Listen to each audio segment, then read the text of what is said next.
नाजरीन, उम्मीद करता हूँ आप तमाम लोग खैरियत से होंगे। इस ब्लॉग के अंदर नाजरीन एक बड़ा अहम पैगाम मुझ तक पहुंचा है हसन न्याई साहब का, हैदर मजीद एडवोकेट साहब का और कुछ लोग जो मिलिट्री कोर्ट्स पे जिनके ट्रायल चल रहे हैं उनके हवाले से उनका पैगाम मुझ तक पहुंचा है। वो डिटेल्स मैं आपके सामने रख दूंगा।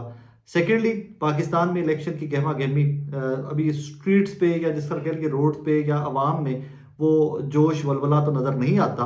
और आए दिन हम एक नई बहस का सुनते हैं कि जी इलेक्शन होंगे या नहीं होंगे।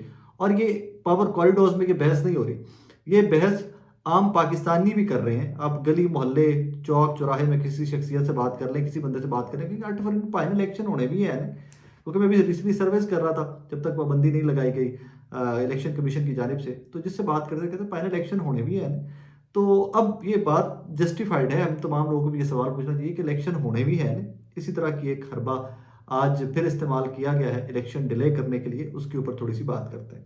लेट्स स्टार्ट विद हसन न्याई साहब, हैदर मजीद साहब। दोनों बेहतरीन दोस्त हैं, बेस्ट फ्रेंड्स भी हैं। और हसन न्याजी की वकला की सियासत को चमकाने में, क्योंकि देखा कि जब पोस्ट रिजीम चेंज उसके बाद इमरान खान साहब की सियासत में वकला का किरदार एट वंस बहुत एक्टिव हो गया था। तो उस एक्टिव किरदार के पीछे फ्रंट पे आपको नजर आते रहे हसन न्याई साहब, लेकिन उसके पीछे बड़ी काविश होती थी हैदर मजीद साहब की। वकील हैं, नौजवान हैं, हाई कोर्ट में प्रैक्टिस करते हैं और बड़े वाइब्रेंट और बड़े, वो कहते हैं ना कि जो काम करने वाले, हर टाइम काम करने वाले, उस किस्म की शख्सियत है। दिन का दिन रात का रात काम करने वाले अच्छे आदमी।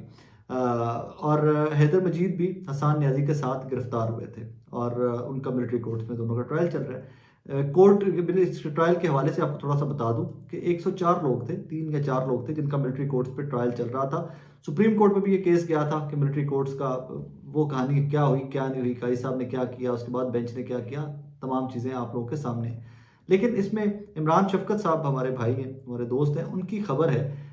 एक शो में हम पैनलिस्ट थे, तो उस शो में इमरान भाई ने बताया कि जनाब 11 लोग हैं जो मिलिट्री कोर्ट से एग्जोनरेट हो चुके हैं, जिनको के माफ़ी तलाफ़ी हो गई, या माफ़ी तलाफ़ी भी नहीं हो सकती, जिनके खिलाफ कुछ नहीं मिला तो उनको छोड़ दिया गया। 11 लोग ऐसे हैं। और उसके बाद बाकी लोग जो हैं वो उनके मिलिट्री कोर्ट्स में ट्रायल चल रहे हैं। काफ़ी सारे ट्रायल मुकम्मल भी हो गए, आज भी जो ट्रायल मुकम्मल हो गए मैं उनकी डिटेल्स भी आपके सामने रख देता हूँ।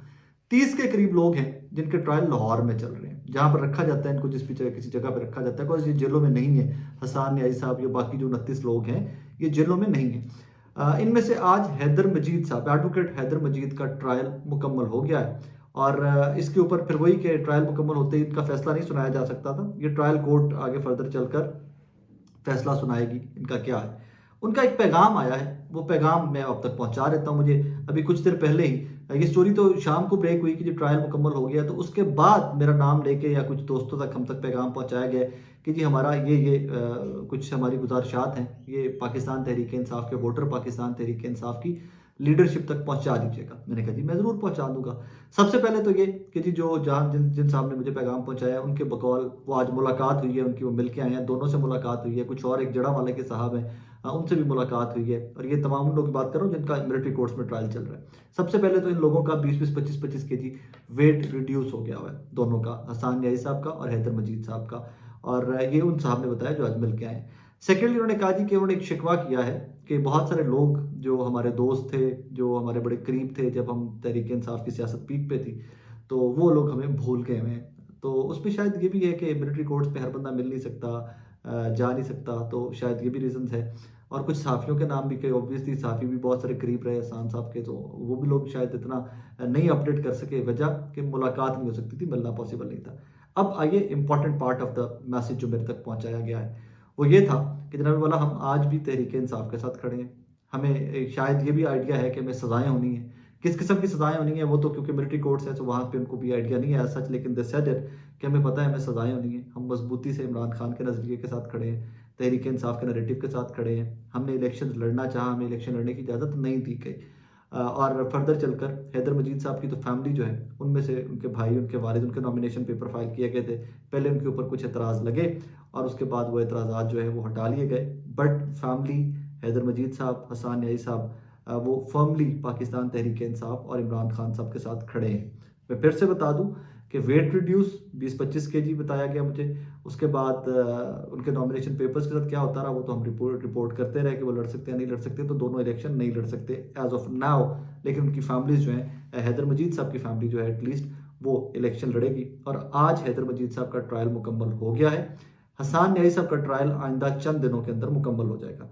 30 के करीब लोग हैं जो इस टाइम पे लाहौर में हैं, जिनका मिलिट्री कोर्ट में ट्रायल चल रहा है। और ये आई थिंक काफ़ी सारे लोग इनमें से 30 में से ट्रायल मुकम्मल भी हो चुके हैं, और काफ़ी सारे के जो रह गए हैं चंद, उनके ट्रायल आने वाले दिनों के अंदर मुकम्मल हो जाएंगे। खैर, ये एक पैगाम था उनका, और वो पहुंचाना आप लोगों तक बहुत ज़रूरी था। आगे चलिए तो आज देखा हमने कि सेनेट से एक मुनफरिद सी डेवलपमेंट आई, और उस डेवलपमेंट के बाद जिन लोगों की कहानियां वो खुल रही हैं, एक्सपोज हो रही हैं, मैं वो भी आपके सामने रख देता हूं कि जनाब सेनेट में से आज 8 फरवरी को इलेक्शन मुलतवी करवाने की करारदाद जनाब पेश की गई। और ये इसको जिन्होंने इसके हक में वोट किया है, सेनेटर दिलावर खान ने करारदाद पेश की है, और बलूचिस्तान अवामी पार्टी और फाटा के सेनेटर्स ने इस करारदाद की हिमायत की है। और उसमें मौका भी इस्तेमाल किया गया कि सिक्योरिटी की सूरत हाल ख़राब है, उसमें कोविड का भी जिक्र किया गया है, स्टफ लाइक दैट।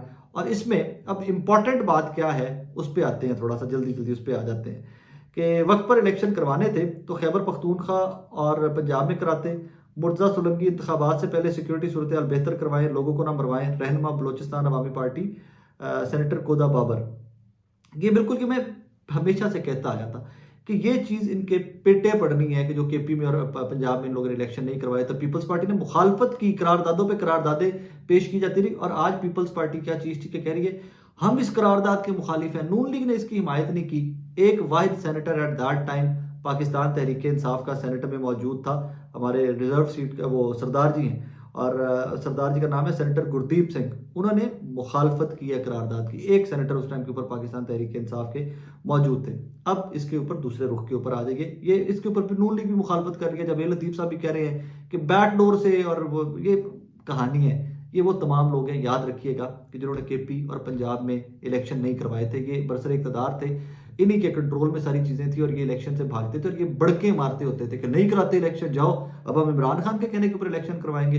अब इनकी अपनी बारी। और मैंने तब भी कहा था, अगर आप मेरे तब के व्लॉग, तब के टेलीविजन के शोज निकाल कर देख लीजिए, मैंने तब भी कहा था कि एक वक्त आएगा नून लीग तहरीक इंसाफ के साथ, पीपल्स पार्टी के साथ एक लाइन में खड़ी होगी, ये लोग कहेंगे इलेक्शन करवाओ, और इलेक्शन नहीं होंगे, क्योंकि रास्ता इन लोगों ने खोल दिया था एट दैट टाइम। अब मौजे करो, और मैं मौजब अल्फाज में यही कह सकता हूँ कि मौजा करो। इसमें सबसे बड़ी डेवलपमेंट जो है ना, वो है कामरान खान साहब का ट्वीट। बड़े सीनियर रैंक पर्सन है कामरान खान साहब, दुनिया न्यूज़ पे शो करते हैं। कामरान साहब फरमाते हैं, सेनेट ऑफ पाकिस्तान जिंदाबाद, पाकिस्तान को फरवरी 8 की अफरा तफरी एक धांधली ज़दा इलेक्शन से बचाओ, मुआशी इस्तेहकाम के तसलसल, SIFC के तसलसल और पाकिस्तान स्टॉक एक्सचेंज में बेहतरी के तसलसल का सिर्फ ये एक रास्ता है।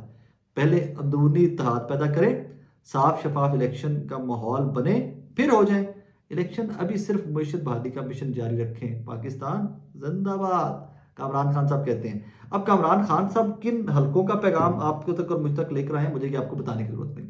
कामरान खान साहब का हल्का का पैगाम किसी सियासी जमात का पैगाम नहीं होता, ना ये वहाँ पर ज़्यादा कनेक्टेड है। कामरान खान साहब इन तमाम लोगों से बहुत ऊपर कनेक्टेड होते हैं, और हमेशा कनेक्टेड होते हैं। सो कामरान खान साहब का पैगाम भी वाजे आ गया। अब इलेक्शन डिले होते हैं नहीं होते हैं मुझे नहीं पता, लेकिन ये मुतालबा इलेक्शन डिले का जोर पकड़ता जाएगा, ये मैं आपको इन्फॉर्मेशन बेस्ड बात बता रहा हूँ। इसमें कामरान खान साहब जैसे बहुत सारे लोग उठा के आ जाएंगे टोकरी सर के ऊपर कि जी नहीं, मुआशी इस्तेहकाम, फेयर इनफ, मुआशी इस्तेहकाम सबसे पहले, लेकिन फ्री एंड फेयर इलेक्शन सबसे पहले, उससे भी पहले। ये लोग समझते नहीं है, और ये अवाम को समझने भी नहीं देते एक चीज़ कि मुआशी इस्तेहकाम पॉलिटिकल इस्तेहकाम से ही आ सकता है, और पॉलिटिकल इस्तेहकाम सिर्फ एक सूरत में आ सकता है कि पाकिस्तान के अवाम जिस किसी को चाहे वोट देना, उसको वोट देकर इलेक्ट करे। वो हिटलर को लाना चाहते हैं, वो हिटलर को ले, वो नरेंद्र मोदी को वोट देकर पाकिस्तान का दे ले भाई। मेजॉरिटी इज अथॉरिटी, डेमोक्रेसी के अंदर मेरा फैसला मैं तय करूंगा, दैट इज इट। वो इमरान रियाज खान साहब कहते थे ना कि मेरा फैसला बंद कमरों के अंदर बैठकर कोई नहीं करेगा, मैं पाकिस्तानी हूं, मैं अपने पाकिस्तान का, मैं अपने मुकद्दर का फैसला खुद करूंगा, और इसी का नाम जमहूरियत है। और पाकिस्तान में बज़ाहिर बराए नाम सही जमहूरियत तो है। अब कल उमर चीमा साहब ने भी इसी की एक लाइन टो की है एक टेलीविजन के शो के अंदर, वो भी ये कह रहे थे कि जमहूरियत का मतलब ये थोड़ी है कि आप जिसको दिल करके आप ज्यादा लोग आपके साथ हैं आप लोग, भाई जमहूरियत का मतलब यही है कि जिसके साथ ज्यादा लोग हैं, जिसको लोग ज्यादा पसंद करते हैं, जिसको वो लेके आना चाहते हैं, उसको ले आए।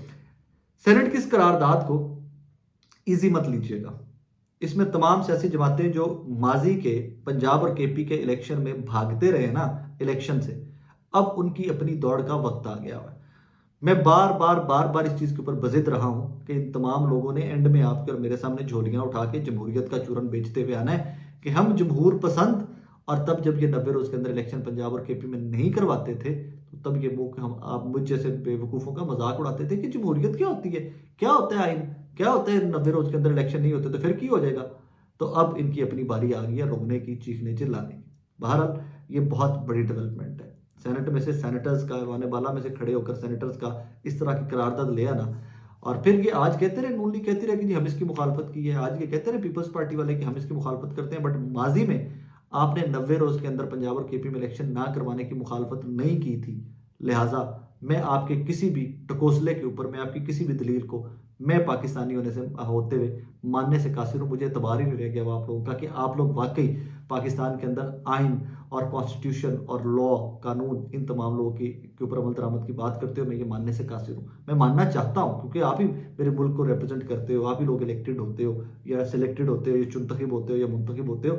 लेकिन आप लोगों के नामा अमाल जो है, आपकी माजी की जो कारकर्दगी है, सिर्फ केपी और पंजाब से बड़ी मिसाल नहीं है मेरे पास आपको देने के लिए कि इन दोनों में इंतखाबात, इन दोनों सूबों में इंतखाबात के डिले की हिमायत ये दोनों सियासी जमातें भी करती आई थी। अपना बहुत सारा ख्याल रखिएगा, दुआ में याद रखिएगा।